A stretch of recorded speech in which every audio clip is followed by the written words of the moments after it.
بسم اللہ الرحمن الرحیم۔ السلام علیکم۔ ان میں سے ایک کے ہاتھ میں خنجر تھا۔ جرا نے غصے سے کہا، تم سب پر اللہ کی لعنت برسے، تم نے اسے بچانے کی بجائے اس کی جان لے لی ہے، تم سب اس کے قاتل ہو، یہ مر چکا ہے، ہم نے اسے چارپائی سے ہلنے بھی نہیں دیا تھا اور تم اسے گھوڑے پر بٹھا کر لائے، اس کے زخم کھل گئے اور جسم کا تمام خون ضائع ہو گیا۔ شارجہ بائی کی لاش پر گر پڑی اور چیخیں مار مار کر رونے لگی۔ نکاح پوشوں اور جرا کو شارجہ کے رونے اور چلانے کی جگرسوز آوازیں سنائی دیتی رہیں۔ جرا کے گھوڑے پر جو سوار تھا اس سے جرا نے کہا کہ یہ زخمی بالکل ٹھیک ہو سکتا تھا، مگر تم لوگوں نے اسے مار دیا، اسے کوئی سزا نہ ملتی۔ سوار نے کہا، ہم اسے زندہ رکھنے کے لیے نہیں لائے تھے، ہم نے دراصل وہ راز اغوا کیا ہے جو اس کے پاس تھا، اس کے مرنے کا ہمیں کوئی غم نہیں، ہم خوش ہیں کہ تم اور تمہاری حکومت اس راز سے بے خبر ہے جو اس کے سینے میں تھا۔ جرا نے پوچھا، مجھے تم لوگ کس جرم کی سزا دے رہے ہو؟ سوار نے جواب دیا، ہم تمہیں پیغمبروں کی طرح رکھیں گے، تمہیں گرم ہوا بھی نہیں لگنے دی جائے گی، ہم تمہیں اس لیے لائے تھے کہ راستے میں زخمی کو تکلیف ہو گئی تو اس کی مرہم پٹی کرو گے، مگر ہم نے یہ نہیں سوچا کہ تمہارے پاس نہ کوئی دوائی ہے نہ مرہم۔ تمہارے اغوا کی دوسری وجہ یہ تھی کہ ہم اس لڑکی کو بھی ساتھ لانا چاہتے تھے، ہم اسے ہی لاتے تو تم جو اس کے ساتھ تھے ہمارے تعاقب میں پوری فوج بھگا دیتے، اس لیے تمہیں بھی اٹھا لانا ضروری تھا۔ تیسری وجہ یہ ہے کہ ہمیں ایک جرا کی ضرورت ہے، تمہیں ہم اپنے ساتھ رکھیں گے۔ جرا نے کہا، میں ایسے کسی آدمی کا علاج نہیں کروں گا جو میری حکومت کے خلاف ہوگا، تم سب صلیبیوں، سوڈانیوں اور فاطمی اہل تشیعوں کے دوست ہو اور ان کے اشاروں پر سلطنت اسلامیہ کے خلاف تخریب کاری کر رہے ہو، میں تمہارے کسی کام نہ آ سکوں گا۔ سوار نے کہا، پھر تم قتل ہو جاؤ گے۔ جرا نے جواب دیا، یہ میرے لیے بہتر ہوگا۔ سوار نے جواب دیا، پھر ہم تمہارے ساتھ وہ سلوک کریں گے جو تمہارے لیے بہتر نہ ہوگا، تم ہمارا ہر حکم مانو گے، لیکن میں تمہیں یہ بھی بتا دیتا ہوں کہ برے سلوک کی نوبت ہی نہیں آئے گی۔ تم نے صلاح الدین ایوبی کی بادشاہی دیکھی ہے، ہماری بادشاہی دیکھو گے تو اپنی زبان سے کہو گے کہ میں یہیں رہنا چاہتا ہوں، یہ تو جنت ہے، اگر تم نے ہماری جنت کو ٹھکرا دیا تو ہم تمہیں اپنی جہنم دکھائیں گے۔ گھوڑے چلتے رہے۔ جرا آنکھوں پر بندھی ہوئی پٹی کے اندھیرے میں اپنے مستقبل کو دیکھنے کی کوشش کرتا رہا، وہ فرار کی ترکیبیں بھی سوچتا رہا، اسے بار بار شارجہ کا خیال آتا، مگر وہ یہ سوچ کر مایوس ہو جاتا تھا کہ یہ لڑکی بھی اسی گروہ کی ہے، وہ اس کی مدد نہیں کرے گی۔ ان کا سفر اتنا لمبا نہیں تھا، لیکن سرحدی دستوں اور ان کے گشتی سنتریوں کے ڈر سے مجرموں کا یہ قافلہ بچ بچ کر، چھپ چھپ کر اور بڑی دور کا چکر کاٹ کر جا رہا تھا۔ شام کے بعد بھی یہ قافلہ چلتا رہا اور رات گزرتی رہی۔ آدھی رات سے ذرا پہلے قافلہ رک گیا۔ جرا کو گھوڑے سے اتار کر اس کے ہاتھ کھول دیے، چونکہ اندھیرا تھا اس لیے اس کی آنکھوں سے پٹی بھی کھول دی گئی، اسے کھانے کو دیا گیا اور پانی بھی پلایا گیا، اس کے بعد اس کے ہاتھ بھی باندھ دیے گئے اور پاؤں بھی، اور اسے سو جانے کو کہا گیا۔ سوار تھکے ہوئے تھے، اس سے ایک رات پہلے کے جاگے ہوئے تھے، جوں ہی لیٹے اور سو گئے۔ گھوڑوں کو زینے اتار کر ذرا پرے باندھ دیا گیا۔ جرا کے بھاگنے کا تو سوال ہی پیدا نہیں ہوتا تھا، کیونکہ وہ بندھا ہوا تھا اور وہ بھی سو گیا تھا۔ کچھ دیر بعد اس کی آنکھ کھل گئی۔ وہ سمجھا کہ اسے روانگی کے لیے جگایا جا رہا ہے، لیکن کوئی اس کے پاؤں کی رسی کھول رہا تھا۔ وہ چپ چاپ پڑا رہا۔ وہ مرنے کے لیے بھی تیار ہو گیا۔ اسے یہ بھی توقع تھی کہ اسے قتل کر کے پھینک جائیں گے، لیکن پاؤں کی رسی کھلنے کے بعد جب یہ سایہ اس کے ہاتھوں کی رسی کھولنے لگا تو اس نے جھک کر جراح کے کان میں کہا، میں نے 2 گھوڑوں پر زینے کس دی ہیں، خاموشی سے میرے پیچھے آؤ، میں تمہارے ساتھ چلوں گی۔ وہ بے ہوشی کی نیند سوئے ہوئے ہیں۔ یہ شارجہ کی آواز تھی۔ جراح آہستہ سے اٹھا اور شارجہ کے پیچھے پیچھے چل پڑا۔ ریت پر پاؤں کی آہٹ پیدا ہی نہیں ہوتی تھی۔ آگے 2 گھوڑے کھڑے تھے، ایک پر شارجہ سوار ہو گئی، دوسرے پر جراح سوار ہو گیا۔ شارجہ نے کہا، اگر تم اچھے سوار نہیں ہو تو ڈرنا نہیں، گرو گے نہیں، ایڑی لگاؤ اور لگام ڈھیلی چھوڑ دو، گھوڑے کو دائیں بائیں موڑنا تو جانتے ہوگے۔ جراح نے جواب دیے بغیر گھوڑے کو ایڑی لگائی۔ شارجہ کا گھوڑا بھی اس کے ساتھ ہی دوڑا۔ دوڑتے گھوڑے سے شارجہ نے کہا، میرے پیچھے رہو، میں راستہ جانتی ہوں، اندھیرے میں مجھ سے الگ نہ ہو جانا۔ سرپٹ بھاگتے گھوڑوں نے مجرموں کو جگا دیا، لیکن تعقب آسان نہیں تھا۔ انہیں پہلے تو دیکھنا تھا کہ یہ کس کے گھوڑے ہیں۔ انہیں شارجہ کے بھاگنے کا خطرہ ہی نہیں تھا۔ کچھ وقت دیکھنے میں لگ گیا ہوگا کہ وہ کون تھے، اور ذرا دیر بعد ہی انہیں پتہ چلا ہوگا کہ شارجہ اور جراح بھاگ گئے ہیں۔ پھر انہیں اپنے گھوڑوں پر زینے ڈالنی تھیں۔ اس میں اتنا وقت صرف ہو گیا ہوگا کہ بھاگنے والے 2-2.5 میل دور نکل گئے ہوں گے۔ شارجہ اور جراح نے بار بار پیچھے دیکھا، آوازیں سننے کی بھی کوشش کی۔ انہیں یقین سا ہو رہا تھا کہ ان کے تعاقب میں کوئی نہیں آ رہا۔ وہ ابھی گھوڑوں کی رفتار کم کرنے کا خطرہ مول نہیں لے سکتے تھے، اسی لیے ایڑی لگاتے چلے گئے۔ آخر وہ حد آ گئی جہاں گھوڑے خود ہی آہستہ ہونے لگے، لیکن وہ بہت دور نکل گئے تھے۔ جراح نے شارجہ سے کہا کہ یہاں کہیں نہ کہیں کوئی سرحدی دستہ ہونا چاہیے، مگر اسے معلوم نہیں تھا کہ کہاں ہوگا۔ شارجہ کو بھی معلوم نہیں تھا۔ اس نے جراح کو بتایا کہ وہ ان دستوں سے بچنے کے لیے دور کے راستے سے گئے تھے، ورنہ اس کا گاؤں دور نہیں تھا۔ اس نے اسے یہ یقین دلایا کہ وہ قاہرہ کی صحیح سمت کو جا رہے ہیں اور قاہرہ دور نہیں۔ اگلا دن آدھا گزر گیا جب علی بن سفیان قائم مقام امیر مصر تقی الدین کے سامنے بیٹھا تھا۔ تقی الدین کہہ رہا تھا، میں اس پر حیران نہیں کہ آپ جیسے تجربہ کار حاکم نے یہ غلطی کی تھی کہ مشکوک لڑکی کو زخمی قیدی کے پاس رہنے کی اجازت دے دی اور 4 مشکوک افراد کو بھی زخمی کے پاس لے گئے۔ میں اس پر حیران ہوں کہ یہ گروہ اتنا زیادہ دلیر اور منظم ہے۔ زخمی کو اٹھا لے جانا، سنتری کو قتل کر کے زخمی کے بستر پر ڈال جانا دلیرانہ اقدام بھی ہے اور ایک منظم جرم بھی۔ علی بن سفیان نے کہا، میرا خیال ہے کہ اس جرم کو جراح اور لڑکی نے آسان بنایا ہے۔ اس جرم میں بھی ہماری قوم کی اسی کمزوری نے کام کیا ہے جس کے متعلق صلاح الدین ایوبی پریشان رہتے ہیں اور کہا کرتے ہیں کہ عورت اور اقتدار کا نشہ ملت اسلامیہ کو لے ڈوبے گا۔ جراح کو میں نیک اور صاحب کردار سمجھتا تھا، مگر ایک لڑکی نے اسے بھی اندھا کر دیا۔ بہرحال زخمی قیدی کے گاؤں کا پتہ چل گیا ہے، میں نے ایک دستہ روانہ کر دیا ہے۔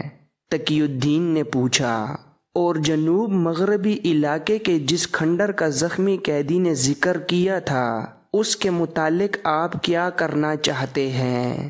علی بن سفیان نے جواب دیا، مجھے شک ہے کہ اس نے جھوٹ بولا تھا۔ اس نے اپنی جان بچانے کے لیے یہ بے بنیاد قصہ گھڑا تھا، تاہم اس علاقے کی سراغ رسانی کی جائے گی۔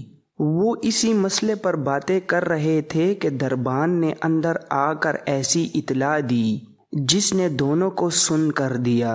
انہوں نے ایک دوسرے کی طرف دیکھا، ایسے معلوم ہوتا تھا جیسے ان کی زبانیں بولنے سے معذور ہو گئی ہوں۔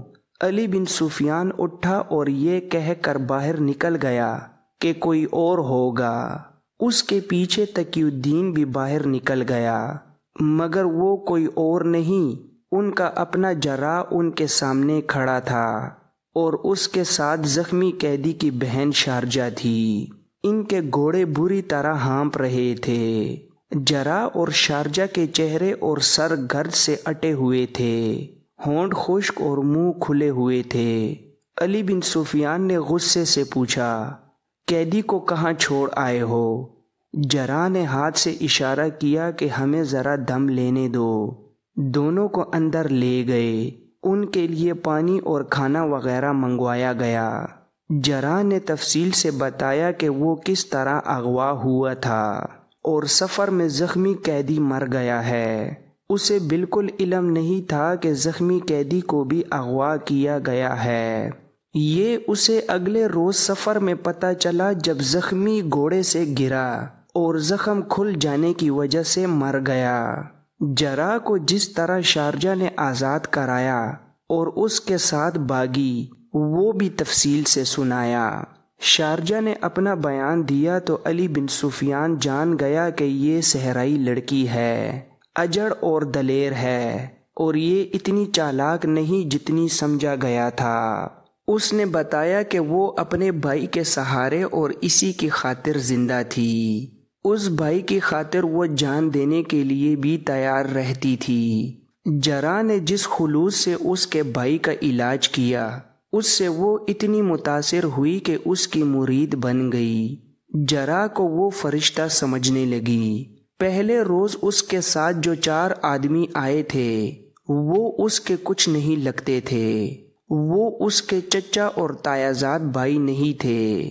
وہ اسی گروہ کے آدمی ہیں جو صلاح الدین ایوبی کو اور اس کے اعلیٰ حاکموں کو قتل کرنا چاہتے ہیں۔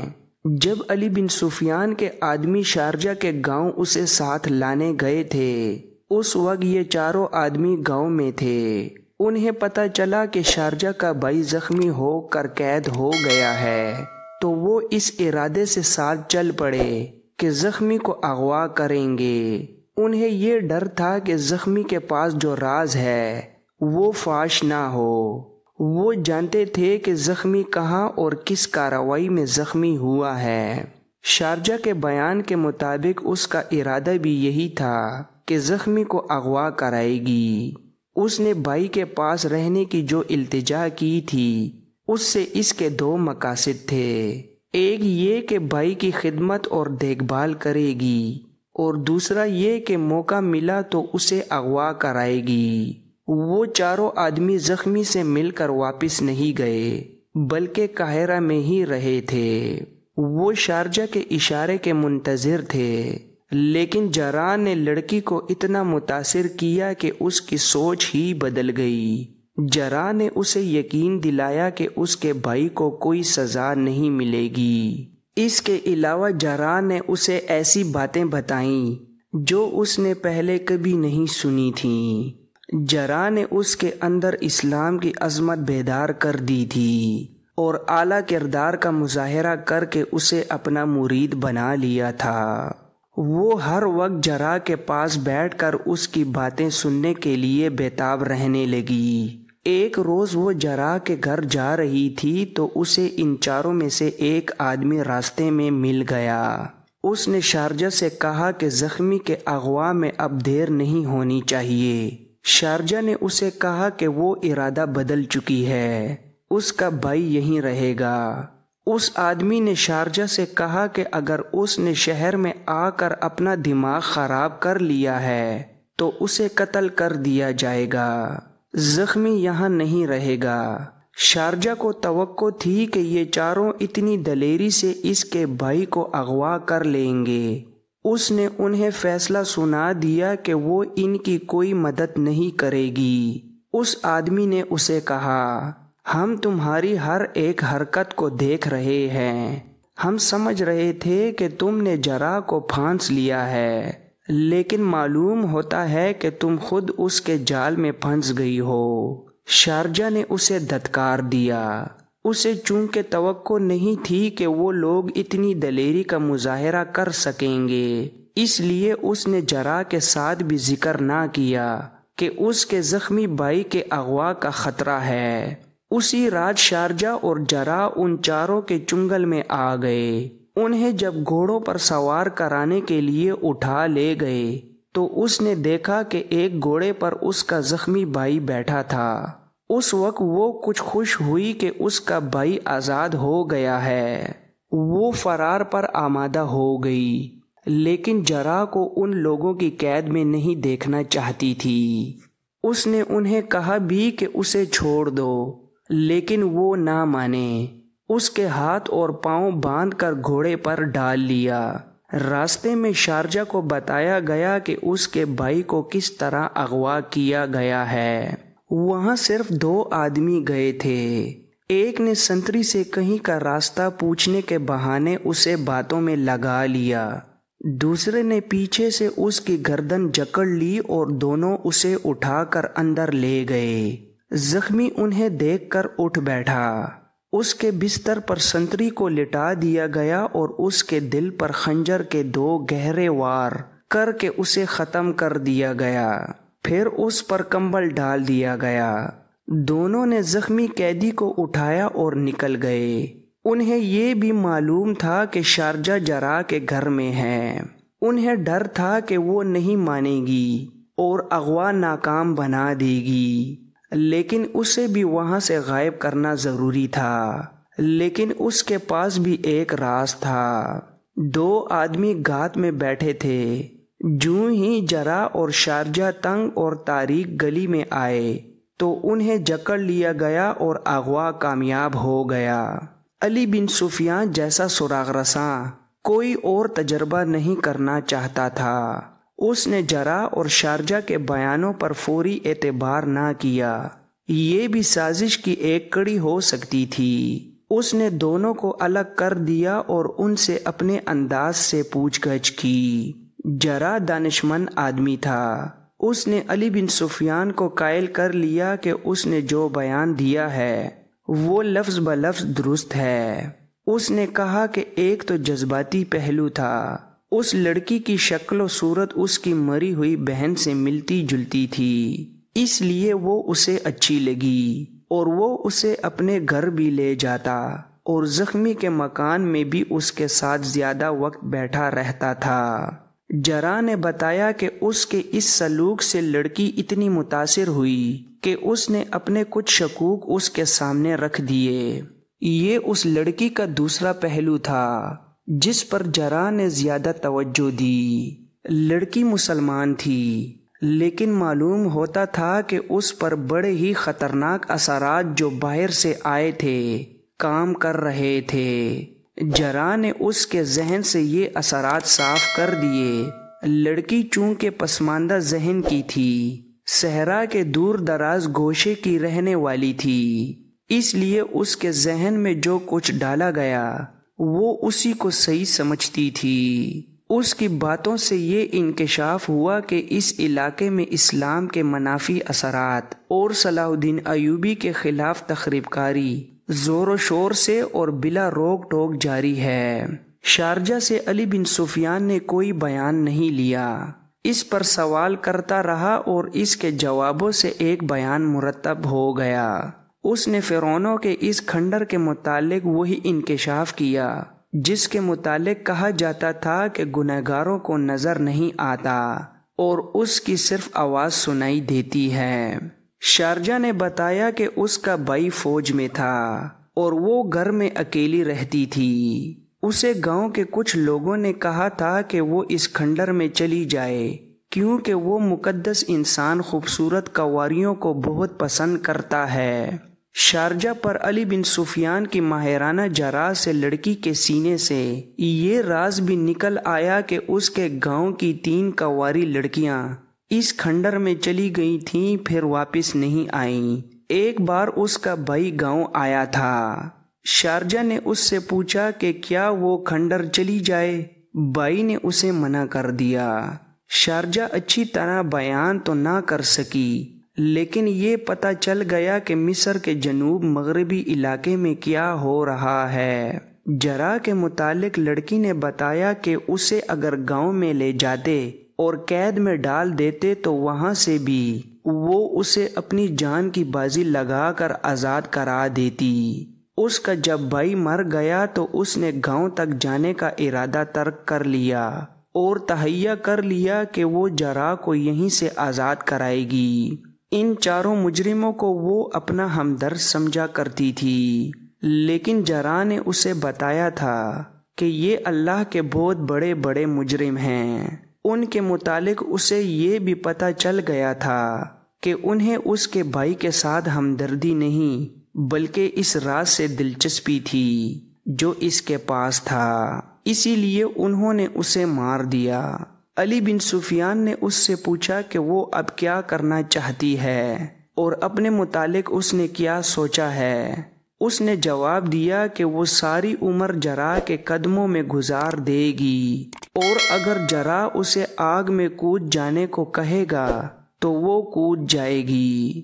اس نے اس پر رضامندی کا اظہار کیا کہ وہ کھنڈر تک جانے والوں کی رہنمائی کرے گی اور اپنے علاقے کے ہر اس فرد کو پکڑوائے گی جو مصر کی حکومت کے خلاف کام کر رہا ہے۔